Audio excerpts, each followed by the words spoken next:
പോളണ്ടിലെ നോവെ സെർനോവയിൽ സ്ഥിതി ചെയ്യുന്ന വളഞ്ഞ മരങ്ങളെക്കുറിച്ച് നിങ്ങൾ കേട്ടിട്ടുണ്ടോ? ക്രൂക്കഡ് ഫോറസ്റ്റ് എന്നറിയപ്പെടുന്ന ഈ നിഗൂഢ വനത്തെക്കുറിച്ചാണ് ഇന്നത്തെ കോസ്മിക്സ് വേൾഡിലൂടെ നിങ്ങൾ അറിയാൻ പോകുന്നത്.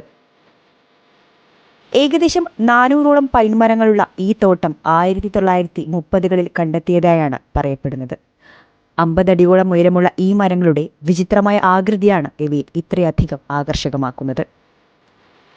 ഈ മരങ്ങൾക്ക് 7 മുതൽ 10 വർഷം വരെ പഴക്കമുണ്ടെന്ന് കണക്കാക്കപ്പെടുന്നു. മരത്തിൻ്റെ ചുവട്ടിൽ നിന്ന് 90 ഡിഗ്രി വടക്കോട്ട് കുത്തനെ വളഞ്ഞാണ് ഇവ കാണപ്പെടുന്നത്. എന്നാൽ പിന്നീട് ഇവ നേരെ ആകാശത്തേക്ക് വളരുന്നു. ഈ അസ്വാഭാവികമായ വളവുണ്ടായിരുന്നിട്ടും ഈ മരങ്ങളെല്ലാം പൊതുവെ ആരോഗ്യമുള്ളതായാണ് കാണപ്പെടുന്നത്. ഈ വളവിനു പിന്നിലെ രഹസ്യത്തെക്കുറിച്ച് ഒട്ടനവധി സിദ്ധാന്തങ്ങളുണ്ട്. കനത്ത ഗുരുത്വാകർഷണ ബലമാണ് കാരണമെന്ന് ചിലർ പറയുമ്പോൾ മനുഷ്യൻ്റെ ഇടപെടലാണ് ഈ പ്രതിഭാസത്തിന് പിന്നിലെന്ന് മറ്റു ചിലർ അവകാശപ്പെടുന്നു. എന്നാൽ ഇതിനു പിന്നിലെ കൗതുകകരമായ സത്യം എന്തെന്നാൽ ഈ സിദ്ധാന്തങ്ങളൊന്നും ഇതുവരെ സ്ഥിരീകരിക്കപ്പെട്ടിട്ടില്ല എന്നതാണ്. ഇന്നും ഈ പൈൻമരങ്ങളുടെ വളവ് ഒരു രഹസ്യമായി തുടരുന്നു.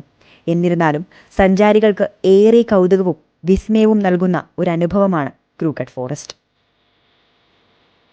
കോസ്മിക്സ് വേൾഡിൻ്റെ ഇന്നത്തെ വീഡിയോ ഇഷ്ടമായെങ്കിൽ ലൈക്ക് ചെയ്യാനും ചാനൽ സബ്സ്ക്രൈബ് ചെയ്യാനും മറക്കരുത്.